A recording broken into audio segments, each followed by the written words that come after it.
Take it easy and solve the school lunch problem with SPAM. S-P-A-M. こんにちは、タイガークローラジオ。You are listening now. Back J. You are listening to Tiger Claw Radio. Number 1 in vintage computer and video game entertainment. And now your host, Critical Failure.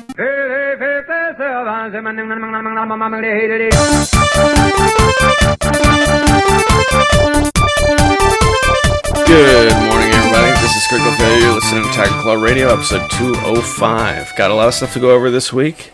Got my hands on a Sega Master System, so let's talk about how that went down, getting it plugged in and getting it tried out. There's a new release over on Pterodactyl Squad from Evil Weasel, or Evil Weasel. I think it's supposed to be Weasel, but they spell it wrong on purpose. Anyway, we'll hear a track or two off of that. And some other very, very cool stuff. So thanks for tuning in. Let's kick things off with a track from Fighter X. This is another oldie from the 8-Bit Collective. We're talking more than 5 years old. So this is called Umbra. And that's it. That's all the information I have. You're listening to Tiger Claw Radio.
Yes, it's a bit on the lengthy side, but it's quite danceable.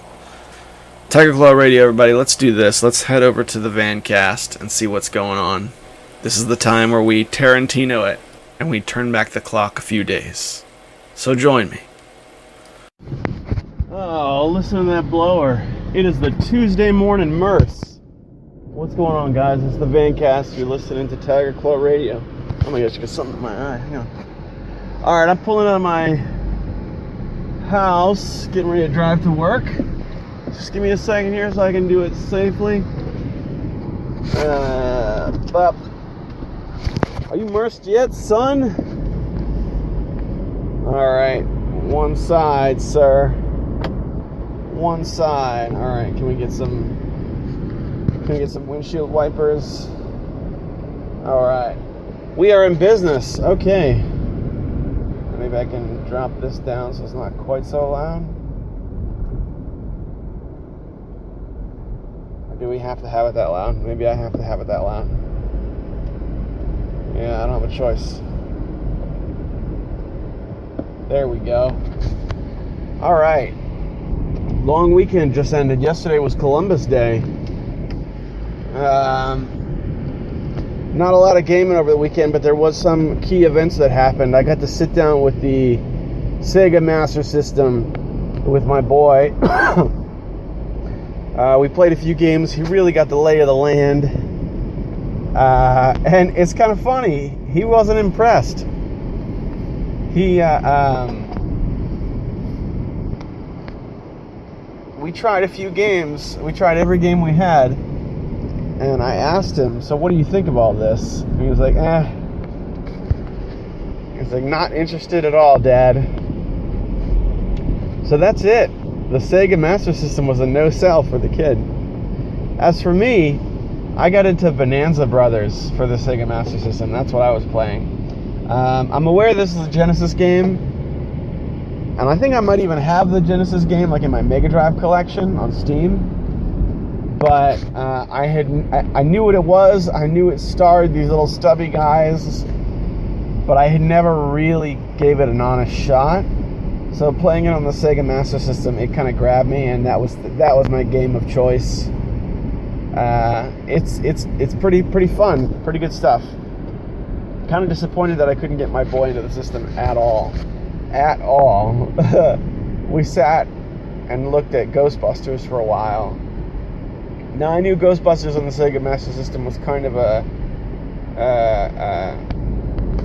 kind of out there for kids, you know, a little bit on the corny side, a little bit on the, you know, you have to use your imagination kind of side.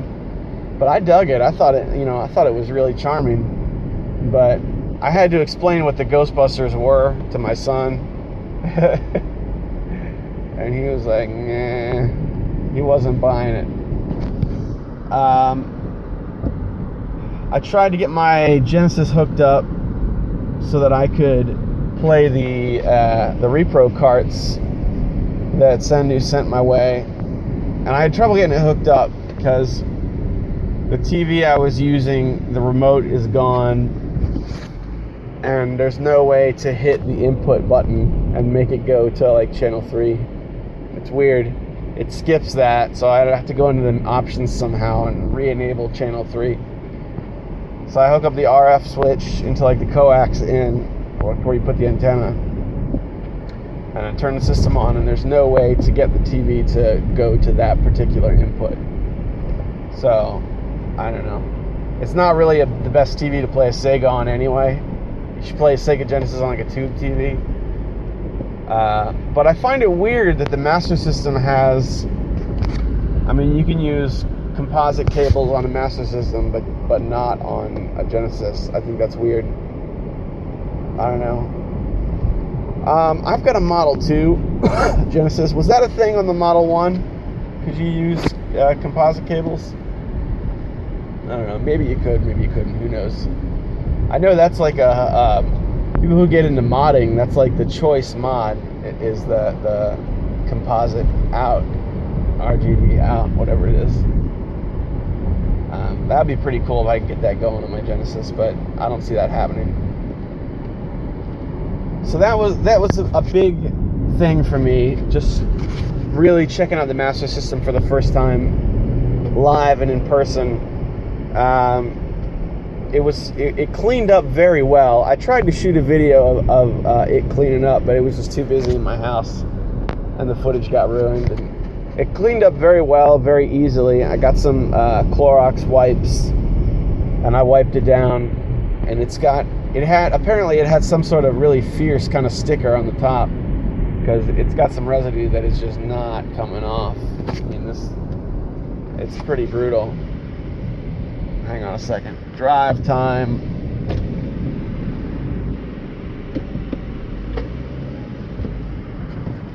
All right. Oh boy. It's getting busy. It's getting busy, and it's humid, so all my windows are fogging over. I have the windshield wipers on right now because they keep fogging. The windshield keeps fogging up, and I guess I'll have to ease up on the air conditioner a little bit. It's hot outside though. I was uncomfortably hot in my room getting ready for work. I got a big Ziploc bag full of Game Boy Advance games before I left the house. I got this great big Ziploc bag full of games and my Game Boy Advance SP. And I got all that in my car. And I just decided, look, I'm getting to work super early. You know, I'm getting to places before I need to get there. Not just work, but other places as well. What if I put this Game Boy SP in my car? And we'll give it a whirl. Maybe I can find some intermediate game time that way. So, I can't remember exactly what the title is, but I'm going to be trying out that Phantasy Star GBA game that I received from Sendu as well, which I'm pretty excited about. I can't figure out what happened to I'm going through my box of Game Boy games, and there's several titles that are missing, which just drives me up the wall. It's something I have a really hard time with, just losing things in general. It always gets under my skin. But I can't figure out what happened to my copy of the Game & Watch Gallery for the GBA. I think it was Game & Watch Gallery 3. We talked about this game on the air recently, but I went digging for it and I couldn't find it. And it that really bothered me. Plenty of good games though, so we'll see. That'll be my next great adventure in gaming. I want to get that Genesis hooked up. I want to try out those Repro carts because I was sitting on my phone idly in the restroom. And I got the AliExpress app downloaded, and I was checking out AliExpress. And things like by the end of it in my cart, I had $11.50 worth of stuff. And I found a Repro cart for Splatterhouse 2. Phantasy Star 4. What were the other games? There were two other games, but there's I found one for Valis 3, but I don't think Valis is a rare game, so I'm gonna give one last shot to try and get a legit copy of Valis 3. What were the other games? I can't remember what they were. Oh yeah, Contra Hardcore for the Genesis. That's one that has gone up since the last time I looked it up. I looked it up a couple years back, and you used to be able to get one of those carts for like $12 or something, which, you know, is a pretty penny for a loose cart, but it's still in the realm of things that are acceptable and you know, things I could really get. And there was another one, but I can't remember. So it was like four Genesis Repros for like $11.50. I just want to make sure my Genesis can play the ones that were sent to me. I want to make sure they actually work. And then that'd be great. I'm looking forward to it. And then all of the sudden, the things that were rare are now obtainable, and the Genesis kind of unlocks into something awesome again. Man, something happened, man. When I was playing that Sega Master System, I realized that to be able to explore a new piece of hardware for the first time, there's only so many of those experiences you can have, because I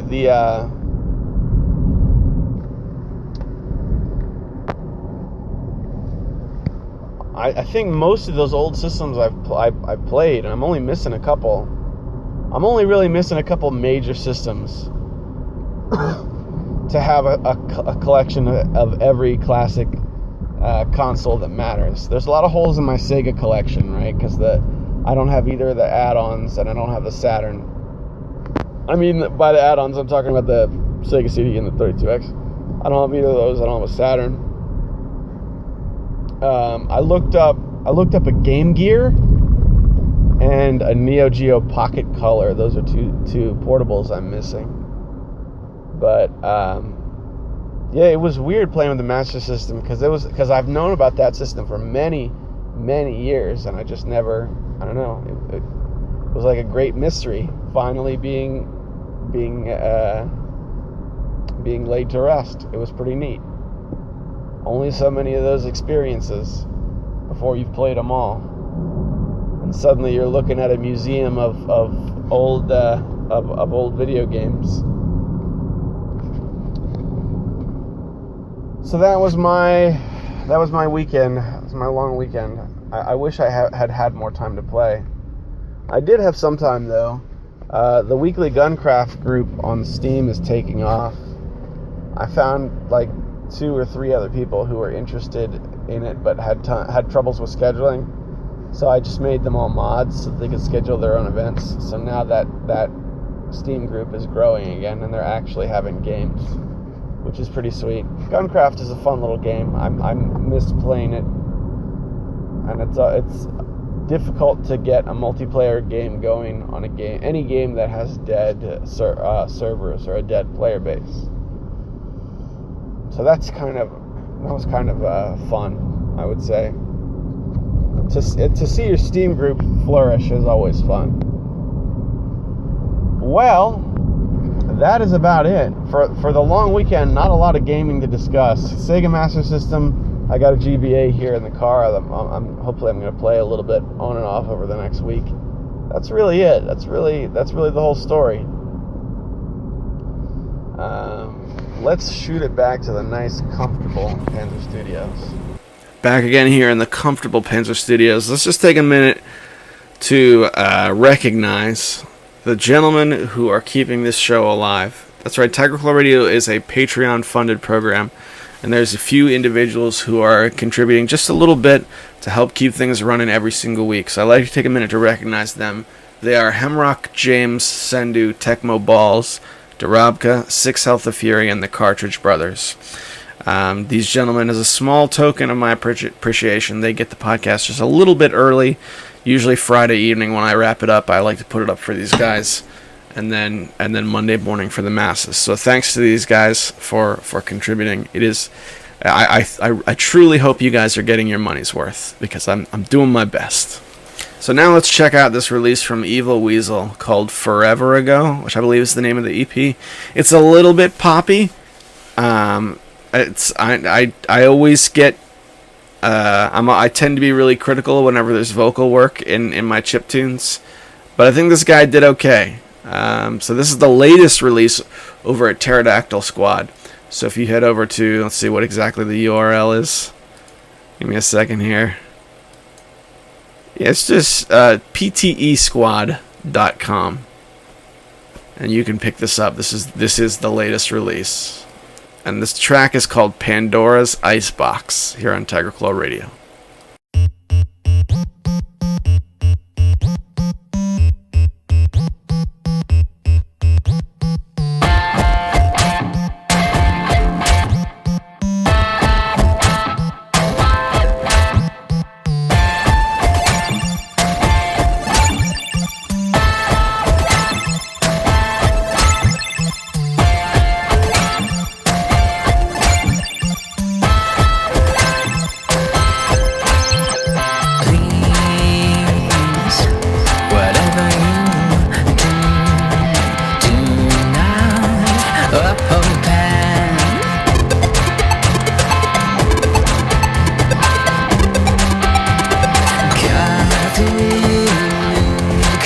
comes through and spits out a tri-colored brew with a hiss. What strange combination is this that's spreading?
Why is Phantasy Star $100? It's the one game I think everybody knows about on the Sega Master System.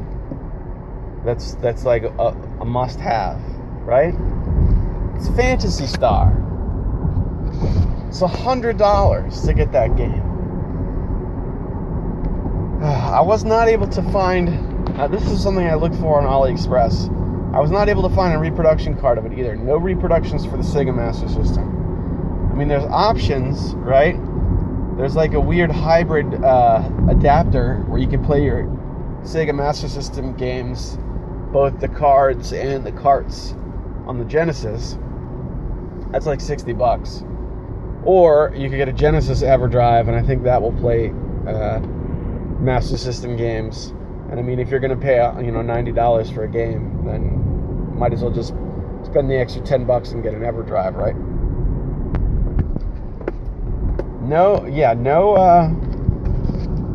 No Phantasy Star on the Master System. It's $100. That really kind of upset me a little bit, because this is the only game I knew about on the Master System before I really got the thing. I knew there were a couple of ports. Like I knew there's Golden Axe on the Master System, which is also a lot of money, and I think there's a version of Sonic the Hedgehog as well. But good luck. Oh well. So we are getting ready to head into the meat of the show. I have one final portion of the Vancast recorded Wednesday afternoon. I mean, it runs about 25 minutes. This is coming off of. Well, I'll tell you what. This is when I was really excited about consoles. Something happened that got me excited again. So I think we got some good podcasting here. So hang with me. We're going into the van again. It is Wednesday afternoon. I am getting ready to drive home from work. Been quite a day. Yes, indeed. I am fired up. I'm gonna go home and I'm gonna go home and work. you know, because I'm a dad, but the whole video game thing, the video game angle, I'm up for it, for sure. I watched a lot of, been watching a lot of Bithead 1000, which is a relatively new thing for me. I had known about this guy's channel from Jerry Terrifying. Jerry Terrifying about a month ago was like, you need to watch this guy's channel from the very beginning and watch every single episode in sequential order. And that's what I started to do. I went back to his very first video, and I've probably watched about his first 20 videos now, and I'm hooked. I'm hooked. It is without a doubt, as Bithead would say, the greatest the greatest video game program in the history of human civilization, and you better believe that. Good stuff. So it's nice to watch something new, or it's new to me on YouTube, get into it deep, and be able to really look back on a huge catalog of videos. As much stuff as there is on YouTube, I can only think of a handful of channels that did that for me, where once I got the bug, I really dipped in and got to watch for hours and hours of what I felt was quality content. You know those channels where you like it enough that you watch the videos that nobody else is really interested in? You know what I'm talking about? Like those kinds of videos that are like channel updates, but they're like old channel updates giving you outdated information, but you watch them anyway because they're like the good channels. I can think of a couple of channels that were like that for me. One such channel was Jam and Slaver. Jam and Slaver who used to be on Retroware TV. Now that was a channel I got into that way. And of course, in the old days, HVGN was like that for me, and a bunch of others. But this is the first channel that I've found that I've been that much into in a very long time, which I think is the biggest problem with YouTube today. People talk about the adpocalypse and how bad that kind of stuff is. It's not really that. It's really the inability to find channels that you like this much. That is what I think is the big problem with YouTube. All right, boys and girls. I'm going to stop and get gas. All right, let me make sure I can pull out of this driveway safely and we can resume. Pull out of this gas station. Hang on.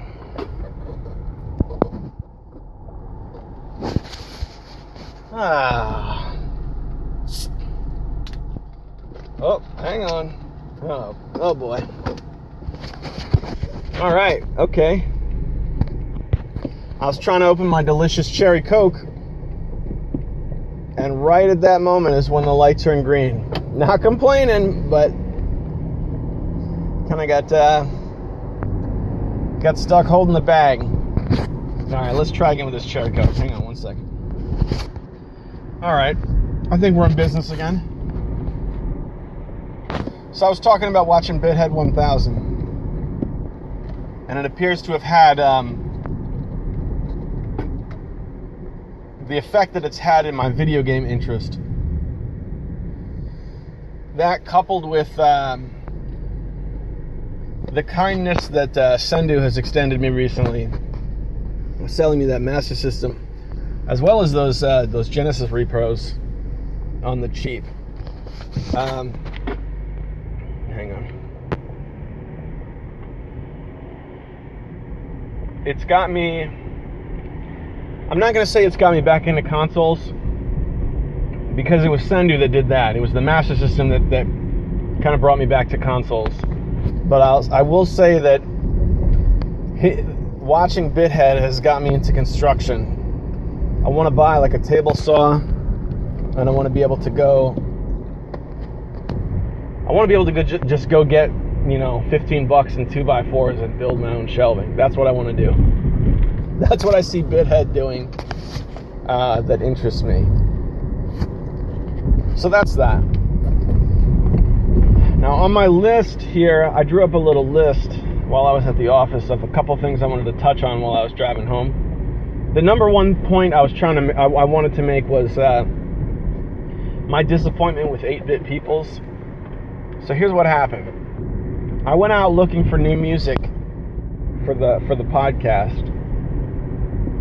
Now, I still have plenty of stuff to play on the 8-Bit Collective backlog, and there's a lot of quality music there, but I was interested in finding what are the other new releases that are notable. Like, I wanted to be able to play some songs that were worth listening to, where I could say, hey, this is the new album that just came out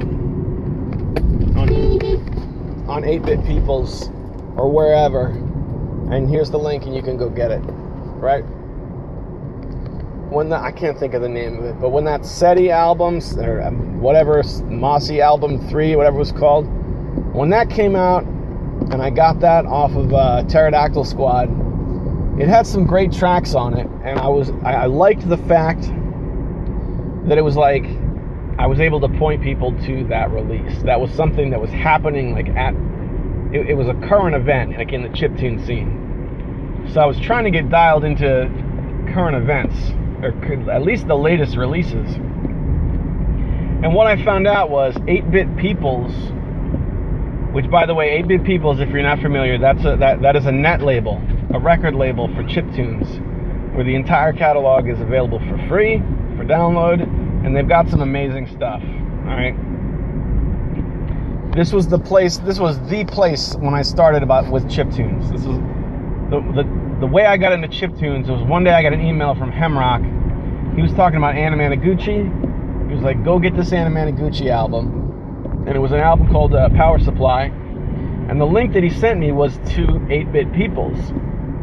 And it turned out that was one free album in a whole site full of free albums. So I went and started getting a bunch of stuff from like Null Sleeve. What does that smell? Ooh, something doesn't smell good. Oh well. And it was good. It was a good time. That was a really pivotal website when it came to chiptunes, at least for me. So I went back there and I looked at their last few downloads, or their last few albums, and they're all just like, nothing good in a long time over at 8-Bit Peoples.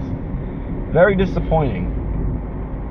So my hope is that it's just a string of garbage releases and it'll be fine, but I think the worst case scenario is that's where chiptunes are going, which is like a really bad thought. If they're like the scene as a whole is taking an interest in just garbage music. I don't know. Now I want to go back and download a couple of those albums and not play the songs, but like play samples so that you can hear what I'm talking about. But I don't know. That was disappointing. 8-Bit Peoples was the king when it came to albums. If you wanted tracks individually in 2010, you go to 8-Bit Collective. But 8-Bit Peoples was the place for albums. All right, what have I got next? Okay, so let's go back to Steam. Just briefly. All right. Now, I mentioned that my interest lies in consoles now, but I haven't forgot about Steam. There was a game that came out recently called Lawbreakers that had my eye for a brief period of time. One of my favorite games of all time is Quake, followed closely by Unreal Tournament. I have a special affection for the games that came out of that time, these arena shooters, arena first-person shooter type games. But I don't want to play Overwatch. I don't want to do any business with Blizzard. I don't like what that company does or where they're going. Of all the companies out there, I trust them the least. And on top of that, I'm not willing to download yet another client. Like, I reluctantly set up an Origin account and have maintained that over the years. So I was never interested in Overwatch, which is like the number one game of that kind right now. So then I saw Lawbreakers come out, and it's like, it's kind of like that. It's kind of like that, but it costs half as much. And I was like, okay, well, I'll check it out. And the footage looks great. It's a little bit, the screen looks a little bit more cluttered than it does in like the Overwatch screenshots. Excuse me, which I guess is a problem. But I don't know. It still looked like a cool game to me. And it's $30, regular price. But the reason I passed on Lawbreakers was because of the player count. I looked up the stats on Steam, where you can see like the min and max and average players. At the time I looked it up, there happened to be 100 players on, even. All right, now that's not a lot, but it has gone down. It's in its fluctuations. It's averaged at below that, and it's gone down to as low as 30. 30 players worldwide on Steam, and that's why I passed it up. So that's Lawbreakers. I wanted it to be like a cheap alternative to Overwatch, and I wanted it to throw me back to the Quake days because it's supposed to be really fast-paced. But I don't know, man. I see. You know what it reminds me of? Forge. Before there was ever Overwatch, there was a game called Forge, which was setting itself up to compete with Team Fortress 2. Class-based, arena, first-person shooting, with some, to be fair, you could zoom out and do like a third-person chase cam if you wanted. But it didn't do well. I bought it for $5. My computer couldn't run it, but I was interested enough. I just bought it for the $5. I dropped the $5 and picked it up for later. And I held on to it, and during the time I owned it but could not play it, it went free to play, which was irritating. Because it's like, all right, so I bought this game and now it's free. And then, after it went free to play, the company ran out of money and they shut down their master servers. So now there's no way to play it. You can't. It's impossible. And that's what I see happening to Lawbreakers. I see Lawbreakers being the next Forge. It set itself up to compete with the king of that kind of game right now. And it's not making the grade in terms of player count, and it's only going to get worse from here. So, in order for me to get it at this point, it would have to go on sale. I mean, the Halloween sale is just like a couple weeks away. I think I would get it if it dropped down to like $10. But yeah, I have to let it go. I have to say no. Typically, I like to root for the underdog, and a lot of times my philosophy in this kind of situation would be like, look, just get it, have fun with it while you got it, and when it dies, that's okay. It's not a very expensive game. But 30 players, no thanks, guys. I gotta let it go. So speaking of things I had to let go, in other news, we come to the final death of an old friend of mine, the Ouya. Now, I lost my AC adapter that I needed to turn the Ouya on. I needed that thing to run the Ouya.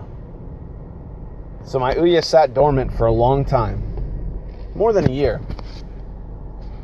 And during this time, wait, hang on a second. Actually, let me get some chips. Hang on. I love that pause key in my recording software. I get to take breaks, and you don't have to listen to me eat chips and drink soda for a minute and a half. All right, so let's speed this along so you can get to the end of the Ouya story. You guys know me and the Ouya. This was a system I enjoyed, but it was heavily flogged by most people. I actually endured ridicule amongst my peers for my interest in the Ouya. And I liked it. And my son liked it. And we played it together. I ordered a generic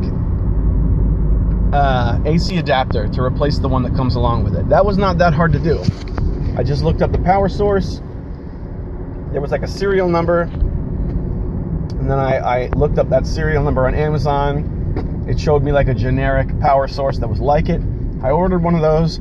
It came in the mail. I plugged it in and fired right up. So here I am looking at the Ouya for the first time in a while. So I go and get the controller. Now, recall that the controller is one of the main sources of problems from the Ouya. It was cheap and it was unresponsive. I pulled off the controller would not power on. Pulled off the faceplates because that's how you did it on the Ouya. I changed out the batteries. It still won't fire up. It will not power on, those controllers. So I believe that's the final death of the Ouya, because I'm not willing to put in, I think it's like $15 to $20 if you want a replacement controller now off of eBay. But I don't know. I don't think I'm willing to put that much in, because it reaches a point where it's cheaper to just get another Raspberry Pi. You know? You know, one of the big problems I have looking back on the Ouya and its lifespan was, in the trailer, one of the things they say is, oh, you can hack this thing, do whatever you want. So, conceivably, without the main controller, I should just be able to put Ubuntu on it and run it as a Linux machine. Run it as like a Raspberry Pi, right? A Raspberry Pi with a few less ports, but a Raspberry Pi nonetheless. No, it's actually very, very easy to brick the system. Hang on a second. Passing the cops. I always kind of worry that they'll give me a ticket for talking on my cell phone whenever I'm recording one of these. Even though technically I'm using it hands-free, so I'm doing it legally. I always worry anyway. Right, so yeah, it's very easy to brick the Ouya if you try and replace the operating system on it. So yeah, so the Ouya is kind of not working for me, which is really a bummer. I had a lot of fun with it, right? Ouya was a system that really taught us that there was a market for low cost video gaming, right? I think that was really the driving force behind the Ouya, was some kind of low cost alternative to gaming. I hope what they were trying to do is fulfilled by another company, a more competent company. But we'll see. Time will tell. I have a couple other things written down. There were other systems that I considered buying recently, just because I have a taste for new systems now. Playing the Sega Master System. And the two I wrote down was the TurboGrafx 16, which I've never owned a TurboGrafx 16, but I've played a few of the games. I know the good games on the TurboGrafx are like the best of the best. Especially like having a fairly newfound interest in shmups, right? That's supposed to be like a big system for shmups.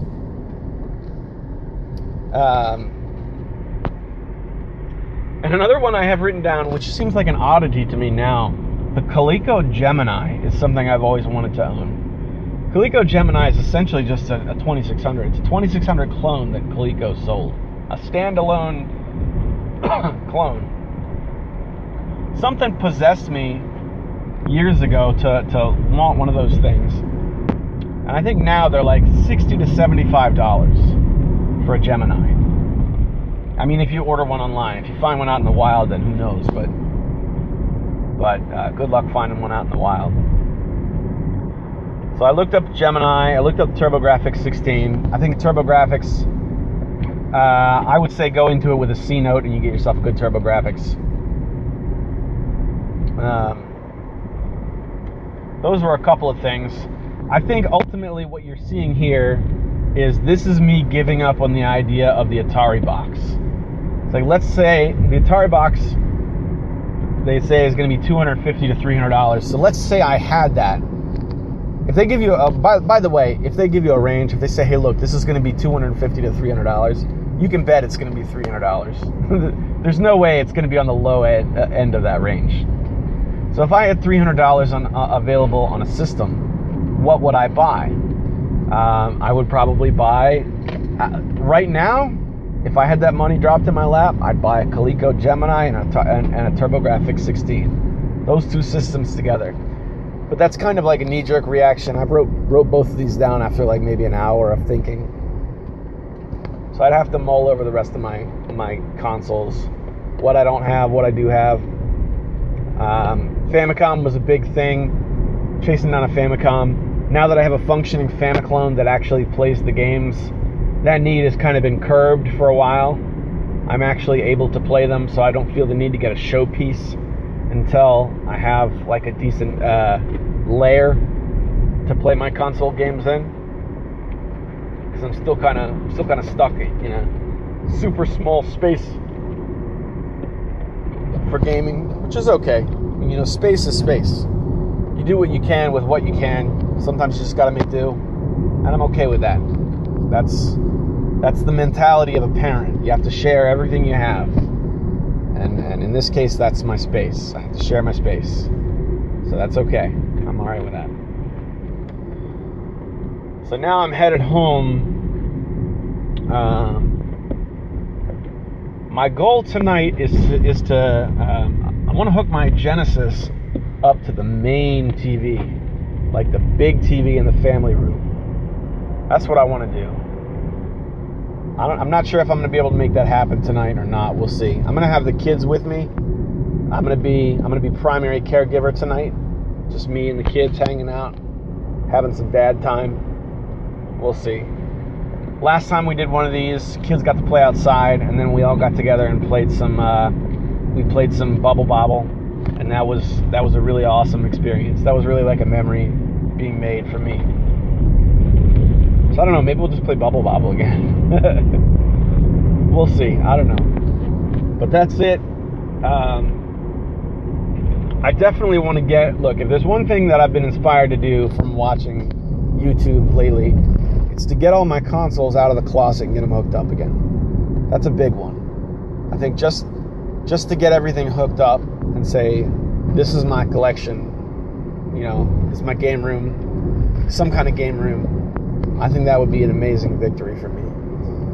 Because I may not have the biggest collection in the world, but I got some stuff, I have quite a few systems and a very large stack of games. I am, as I've come to say, I am the curator of the family collection.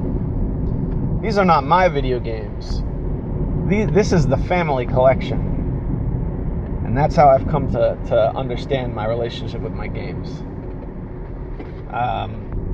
So that's that.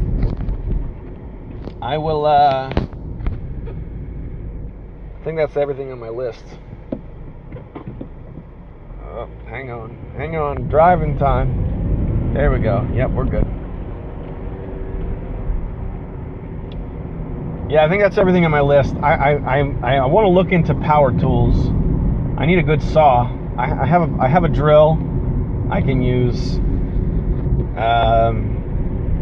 I feel like if I had a good saw, I could get some simple woodworking done. But I'm gonna do some YouTube watching on some of that kind of stuff. Some basic building, be able to build my own shelves, be able to build my own, some simple cabinet work. I think that might be awesome, right? I think there's going to be an immediate need for that once I move out of where I'm at now and get a house for my family. But that day is a while off. But I want to go into that day with some knowledge already under my belt. Knowledge. That's what it's all about. All right, boys and girls. 23 minutes. Oh, this is a long one. This is a long one. I felt really bad. I had to kind of phone it in last week because I just ran out of time. My kids wouldn't go to sleep. I usually go up Friday evening, and I spend my Friday evening wrapping the podcast up. But it was like 10 o'clock where I'm already usually long done, and the kids were still awake. So I didn't have any choice. I basically just kind of tied up the van cast, put in some MP3s, and said, all right, here you go. So I feel obliged to really go the extra mile and try and make this week a good one. All right, so let's go back to the ever so comfortable Panther Studios. Once again, here on Tiger Claw Radio. Back again in the comfortable Panther Studios. I really don't mind running long this week after last week, so let's do this. We talked about how the 8-bit peoples is not quite what they used to be. Let's go back to their glory days. This is from a release from Animal Styles, and the EP is called Trench Vent, and this track, incredibly danceable album, very great. They went with Clearly a Sega Genesis sound chip driven album, and there's some keyboard overlays, so it's not restricted to the sounds the Genesis could produce, but you can clearly hear a Genesis vibe to it. So let's play the final track on the album. It's only 5 songs, and this is called Lame FAQs. This is still available for download if you head over to 8bitpeoples.com. You got to dig a little bit. You're listening to Tiger Claw Radio.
Does that not sound... Is that not the greatest Sega Genesis style chiptune you've ever heard? It's so good.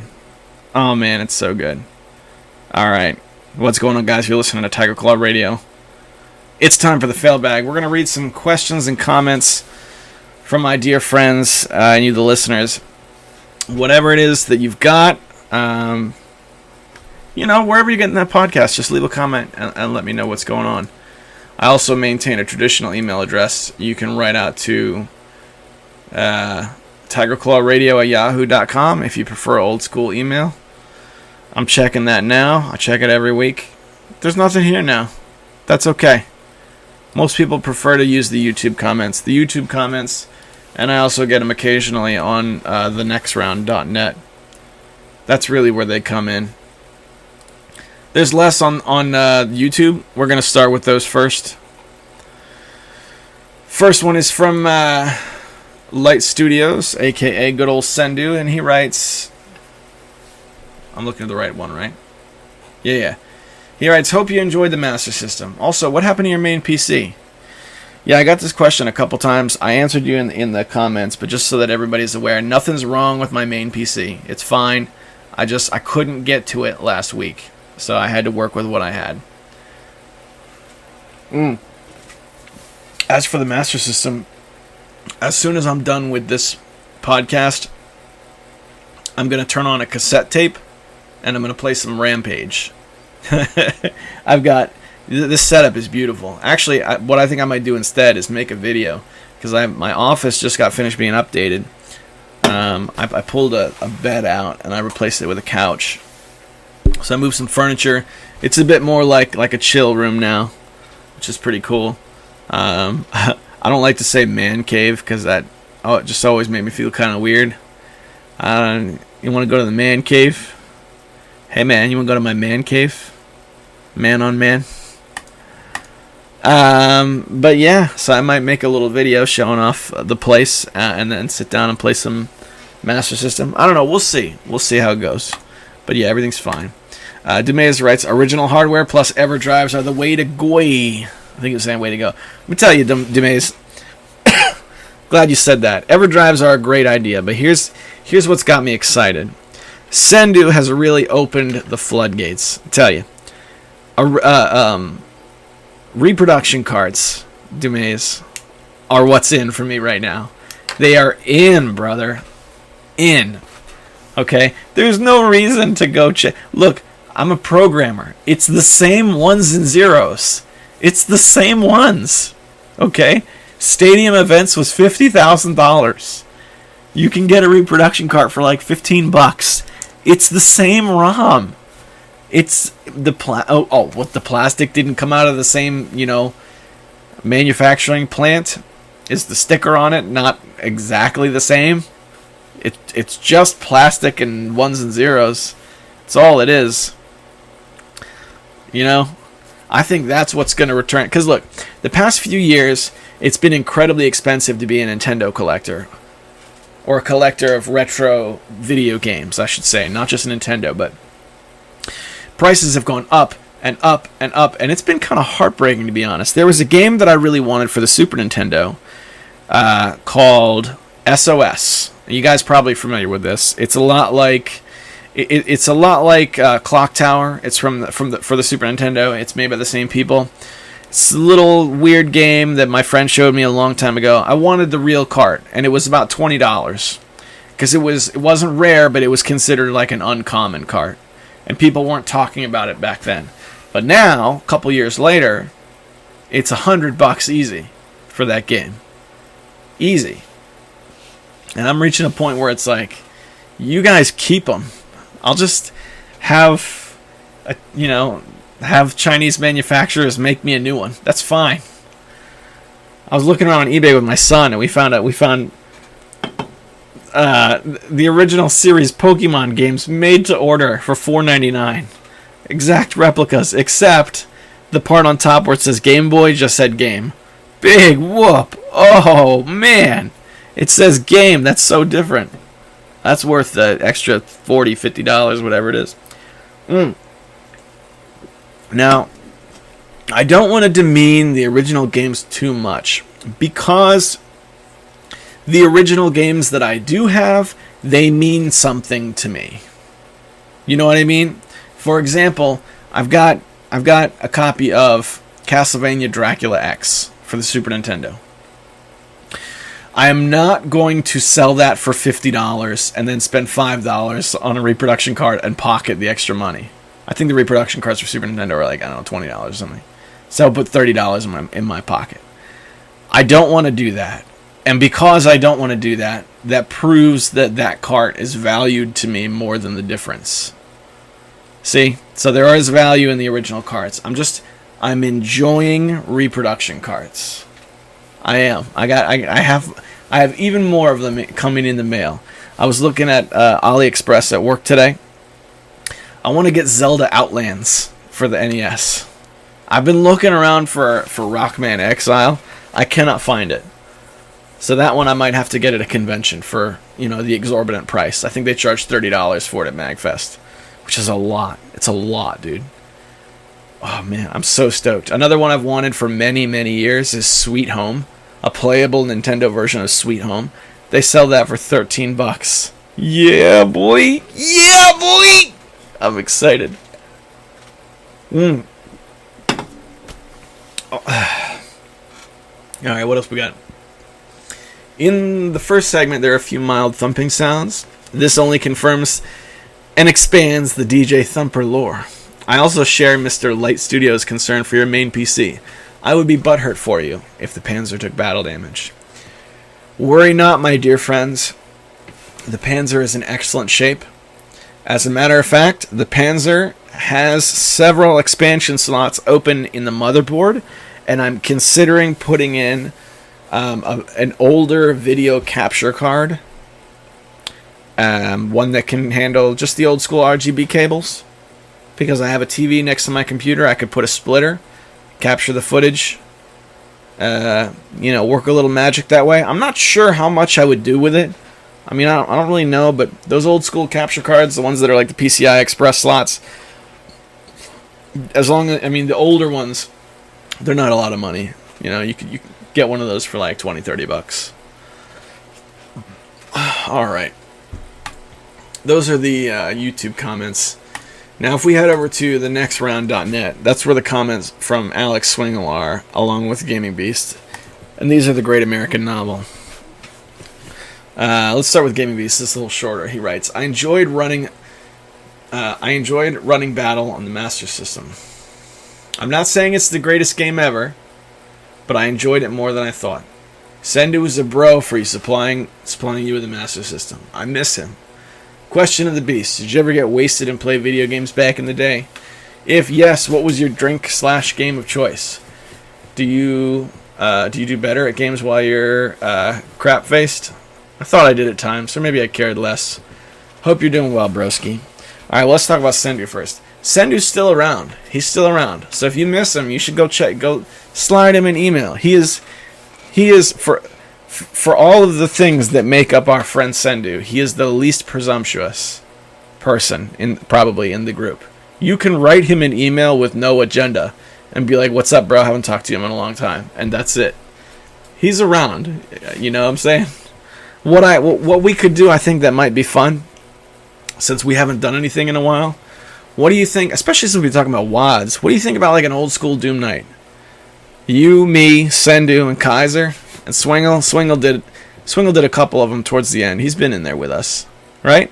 That'd be fun. We could do something that isn't the Mega Man one if we like something else. I don't know. I'd be game for that. Just throwing ideas around. All right, let's get back to your question. So, I was pretty straight edge when I was a kid. I still am, but I went to kind of a rough school. Not too rough, but the only kids I knew who were really drinking, like, they kind of threw their lives away. So it never really appealed to me. I didn't really get into drinking at all. I drank a few times, but it was never my thing. So I don't really ever remember playing video games drunk. I do have one good story for you, though. I used to wait tables, and I was friends with this guy named Matt, and Matt used to drink like a fish, and he was a good guy. So Matt crashed at my place one time. This was when the original Xbox, was a new hot system. And the original Xbox Live was still up and running. I had a copy of Halo, and I had my hard-moded Xbox. Now, you guys have seen my hard-modded Xbox in videos before. It's not much now. The mod is old. It tends to overheat and not work. In those days, it worked 100% of the time, and it was the hot thing that people came over to play. Because I had all those games, burned right onto the system. And among them was Halo, which was new and hot. So Matt came over one night, just really, really wrecked. I don't know, he was out drinking with his buddies, got on the public transportation, took the bus down to my place. He knew it was a safe place to crash. He was welcome there. He's a very good friend of mine. And I thought, and Matt was a little better than me at Halo, just in general. It's a little better than me. We all played. Me, him, and my roommate, and a couple other people would play regularly. And I wasn't the worst in the group, but Matt was a little better. And I thought, all right, well, he's really drunk now, so I'm going to kick his butt, and then that'll feel good. So I played him, and I don't know what happened, but when he was intoxicated, I could not touch him. It was unbelievable. I didn't know that was a thing that could happen, that people could get better at video games when they were drunk. But it worked wonders for Matt's Halo game. That's not really a story about me being drunk, though. I don't have any real stories like that for me. My drink of choice was always Coca-Cola. Always. Even now that I'm older and I have coffee, if I'm sitting down to play games, especially in the evening, it's still Coke. I got a Coke here now. Good stuff. Good question, too. Good question. I'm doing good. Thanks for writing in. It's always good to hear from the usual gang. It's nice. It's nice. Speaking of the usual gang, my good friend Alex Swingle, now this is not fair to say this is super huge, because he left a comment on like a couple of previous episodes, and I didn't read them, so he kind of compiled them into a big post. And they're all here. So let's start at the top. He writes, number 1, it might be different. You know what? Actually, before I start reading this, I'm just going to make sure everything's recording right. Yeah, it sounds okay. I think we're good to go. I didn't want to read all this and then not have it record. So he writes, number 1, it might be difficult to play modern games with a joystick and 2 buttons, but I'm hyped for the Atari box. Calling any Linux box a console is like calling an Android box a console. My M509X is my favorite console for playing Android JRPGs, and it only cost me $40 shipped. Consoles were a big deal in the past because of their availability.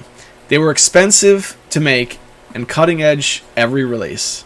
The last 3 console generations are 2 years behind tech-wise on average, 5 if you count Nintendo, and to make up the lack of innovation by adding better GPUs for extra shaders. All these gimmick consoles don't add shaders or cutting-edge technology. They're simply Android pies that make for great emulation platforms on the cheap. But the Atari can't even get that right with its price range. Add as many zeros as desired for this next bit. No, thank you. Alright, now that he's got some backlog comments, I'm going to respond to this before we move on. Tell you what, Swingle, I can beat you on that. I ordered a micro USB to USB adapter. Basically, it plugs into my Android phone the same way as a charger would, and it gives my phone a standard USB port. That allows me to hook up a gamepad to my controller, to my phone. Now, let's be fair. I have a couple of Bluetooth gamepads that I've been able to hook up to my phone and play emulators for a long time, but I tend not to use those because I find hooking up the Bluetooth on the controllers is a little bit cumbersome. It takes a little bit longer to set up than I'm willing to put in. It doesn't really lend itself to let's sit down and play a quick game. But this does. I can hook up a wired USB controller, and I've got a Super Nintendo knockoff, and I can play Super Nintendo games on my actual phone. And that's my micro console right there. That's it. That's all I ever needed. Let's move on to see what else he's got. He writes more backlog. TCR 195, I got nothing to add to your love of Nintendo. Yeah, my love of Nintendo pre Wii U. We had some good times, and before that, everything before that, for better or for worse, had some good things to say. But now I'm done with Nintendo. I'm not buying anything new from that company. 196. TCR 196. He writes, number 1, complaining about the price of MagFest tickets. We both agree you got robbed. The fact that the price of tickets goes up as tickets are sold is more BS than the gimmick of early reserve equals a discount. The kicker of the whole convention are that the videos you've uploaded where the event is knowingly violating the law by allowing video games to be publicly displayed without permission from the publishers. Businesses are not like us, where we can flagrantly violate the law because those companies know we don't have enough money to justify suing. I would never pay money to people who shirk the law like that, and on top of having grubby tactics, reserve a building, and when you sell out, stay sold out. F those humanoid-shaped creatures. Number 2, at minute 51, the Phantasy Star 2 Blasphemer.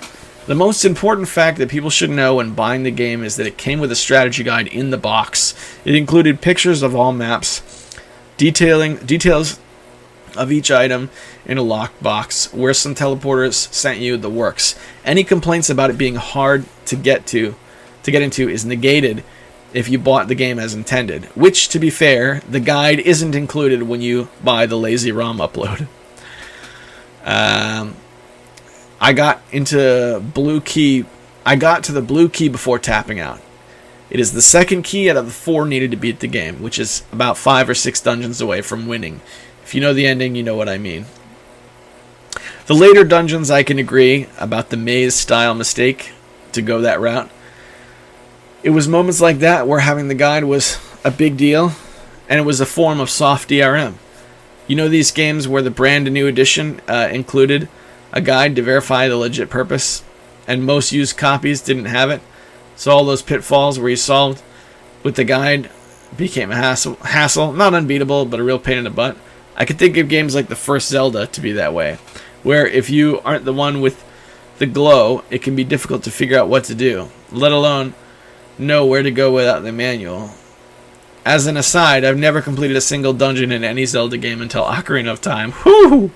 It had nothing to do with difficulty, but more, to do with a desire to progress. They were the first few games where I became self-aware as a gamer, and you never want to be self-aware as a gamer.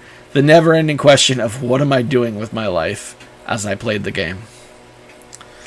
Let's tackle some of these things. First, you talked about the convention. AliExpress has kind of soured me on conventions. I've been looking around at these reproduction carts, just enjoying the fact that I have access to low-cost items that are reasonably priced, and there's not just reproduction carts there. There's little plushies and toys and things like that. And what these people are doing is they just buy $200 worth of crap on AliExpress and they sell it for $1,000 at a table. Rinse, repeat, get rich off of weeaboos. That's one of the things that makes me upset about MagFest. At this point, I'm only still going for the actual arcade, and because I get to hang out with my friend for 4 days. I still maintain that if my friend and I just rented a hotel room, brought our own TV and a bunch of consoles, we could throw our own MagFest for half the price. AliExpress really changed the way I look at conventions in a big way. The Phantasy Star 2 Blasphemer, how was Phantasy Star 4? Because I ordered that game. It's in a reproduction cart because it's crazy expensive now. How is that? Is that any good? Was I really blaspheming that game? I think I don't think there's anything wrong with Phantasy Star 2. I just thought the music is great. Actually, while we're on the subject, I just thought it was a little grindy.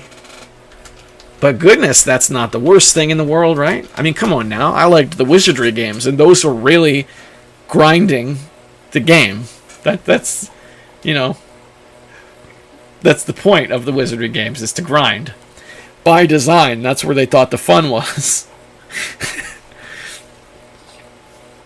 So yeah, It's a little grindy. You have to go out and level up a little bit before you can really get anywhere. And I never really played them long enough to make significant traction. But I hear Phantasy Star 4 tends to flow a little faster. Tends to be a little bit easier. I don't know if that's true or not. We'll know in a month when it gets here from China. Let's return to... I clicked away. I wanted to see how much Phantasy Star... those games were. Phantasy Star 2, I'm looking on eBay. It's kind of going up and down. I'm seeing it CIB for $45. There we go. There's... This is funny that the auctions now contain the word authentic. There it is, $25 shipped. I got mine for, I think it was like $11 or something. I don't know. I paid good money for it, but it wasn't an exorbitant amount. But it was also a couple of years ago. So, I don't know. I don't know. How much is Phantasy Star 4? I want to see. And I know this is not fair to look at the eBay prices and go off that. There we go. Complete in box. $79.95. $139.99. $52.99 for just the game. $54.95 just the game. Yeah, they all say authentic. I love that. I love that. Reproduction cards are just breaking these right in half. I love it. Bring on the repros. Who needs it? If the game's rare enough, the Chinese manufacturers will make a new one for me. I love it. Alright, let's go back and see what else was in that comment. Give me a second, guys. Yeah, you talked about getting the blue key and all that stuff. The game, the music was really awesome. I remember that very well, and I love looking at the artwork. So I really think I should play those games. Really do. My Sega Genesis won't hook up here yet. I haven't figured that out, but I will. I will, and I'm going to game it out hard. I've got new Genesis games coming. I've got a couch now instead of a bed, so I can sit on the couch and play the games. Yeah, we're going to do this, man. I actually want to wrap this up so that maybe I can do some stuff on the YouTubans. Yes, and the very last thing he writes, one more thing. You didn't read any of the comments on TNR for the last episode. It was me, Jarabka, and you already read his last recording. What I'm saying is I'm lonely with all my sensual coconut butter over here.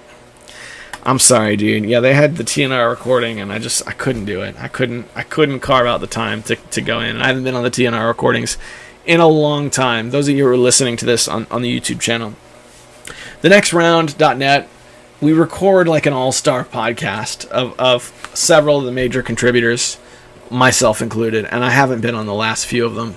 They don't come out very often, and we don't record them very often. We set out to be like a monthly thing, but if I'm looking at the next round right now, if I click on the next round podcast, under where it says podcasts, the last one to come out is dated September 8th, 2016. So it's been a year since the last one has come out. And these are really fun. I mean, they say that I love the titles generated randomly. Explosive STD Remix. Number 17, The Care Bears Vampire Strike Force. Number 16, Peaceful Flatulence Ignition. Good times. Those are good times. Yeah, we really got to find a way to bring that back. I know. I'm saying that after being the one who missed out on the last recording. I'm the worst. I'm such a hypocrite. All right, we're an hour and 19 minutes in. Thank you guys for writing in. It's always nice to hear from you. I'm well aware that there are plenty of episodes where the fail bag saves the show. Now, I'm feeling good. I'm wrapping up.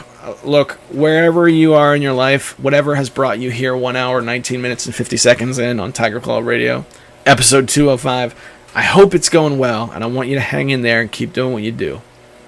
Make it a good week. I'll see you next Monday.